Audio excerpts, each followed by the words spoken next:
Shalom, shalom, peuple de Dieu, c'est votre humble serviteur, le pasteur Christian Kebana de Hope Christian Center Ministry en Afrique du Sud. Je suis venu vous parler aujourd'hui d'un message que j'intitule « Jette ton Jonah ». Si vous nous regardez pour la toute première fois sur cette chaîne de YouTube, je vais vous demander de vous abonner. Vous serez une bénédiction pour nous et vous allez aussi bénéficier de ces messages que nous prêchons sur cette chaîne. Alors, la Bible nous dit que Jonas, Dieu avait donné la mission à Jonas afin qu'il aille dans une ville que nous appelons Ninive. Mais au contraire, Jonas n'a pas voulu aller là-bas, sachant que ce peuple était des gens pas bien, parce qu'ils faisaient des atrocités, ils tuaient des gens, surtout les serviteurs de Dieu. Alors Jonas n'a pas voulu y aller, mais il s'est résolu dans son cœur de ne pas parler à Dieu. Et il a fui pour aller à Joppa. Et là-dedans, dans le bateau, ils sont en train de partir et il y a un vent impétueux qui est venu. Et devant ce vent, le capitaine s'est dit, je n'ai jamais dans ma vie rencontré un tel événement. Alors il s'est posé la question.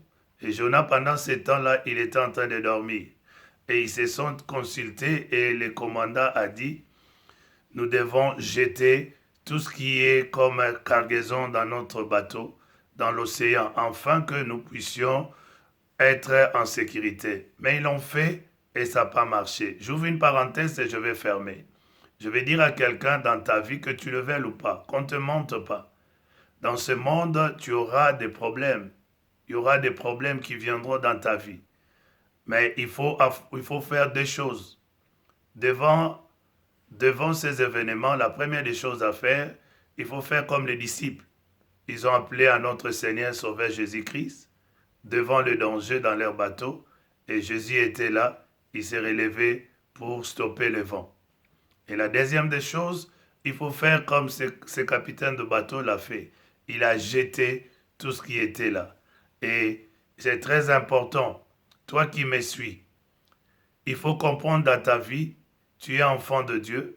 Jonas, la Bible dit quand Jonas était endormi, le capitaine est venu lui poser la question, qui es-tu?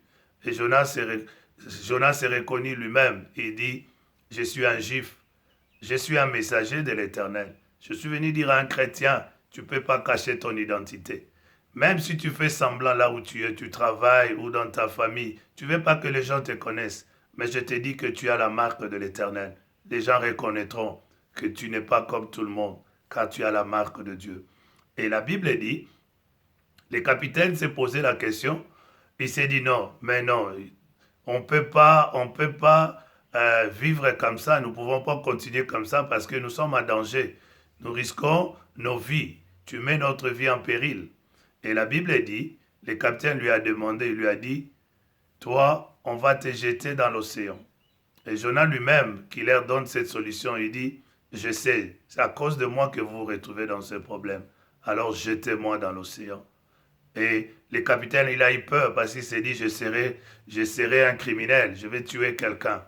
Alors je suis venu dire à un chrétien, regarde ta vie, ta marche avec Dieu. Tu es là pour être la lumière et les sels du monde. Là où tu es, tu dois impacter. Dis-moi, donne-moi un grand ta main. Je te dis que tu dois impacter là où tu es. Et tu dois regarder ta vie. La première des choses que tu dois faire, regarde ton caractère. Il y a des choses auxquelles, bien que tu es chrétien, qui ne fait pas, qui ne glorifie pas la volonté de Dieu dans ta vie. Tu es encore un menteur, tu es encore un impudique, tu es encore, toi-même tu connais. Ce que tu fais encore que Dieu ne se glorifie pas. Ton attitude, la façon dont tu parles, tu es encore un orgueilleux. Tu dois jeter ces histoires que j'appelle Jonas. Jette ton orgueil, jette la mendicité, jette les choses auxquelles toi tu vois que ces choses constituent pour toi un fardeau. Il faut les jeter afin que tu puisses arriver à la mission auquel Dieu t'a donné. Et tu dois encore jeter les amis. Oui, tu vas te poser la question, les amis. Oui, je te dis des amis. Il faut jeter des amis qui ne constituent pas une bénédiction pour toi. Les amis qui sont un fardeau pour ta vie. Ces amis, tu dois les jeter aussi. Ce sont aussi des Jonas. Ne t'en fais pas pour leur vie.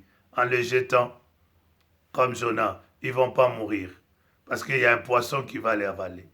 Le poisson qui est là, c'est autre que le monde. Dieu lui-même prendra soin de ces gens. S'ils se répandent, alors c'est une bonne chose. S'ils ne se répandent pas, c'est leur problème. Mais toi qui m'écoutes, je te demande de jeter encore ton Jonas. Il y a un Jonas dans ta vie. Et ce Jonas doit être jeté. Afin que tu arrives à Ninive, que tu accomplisses la mission que Dieu t'attend. À Ninive, c'est là où tu recevras ta bénédiction.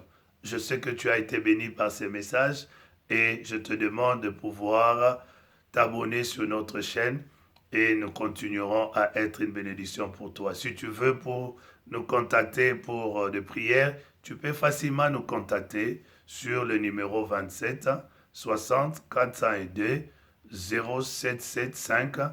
C'est le pasteur Christian. Que vous soyez bénis. Je sais que tu as été béni. Regarde, examine ta vie. Il est temps que ton Jonas soit jeté, afin que ta mission soit accomplie. Soyez bénis. Amen.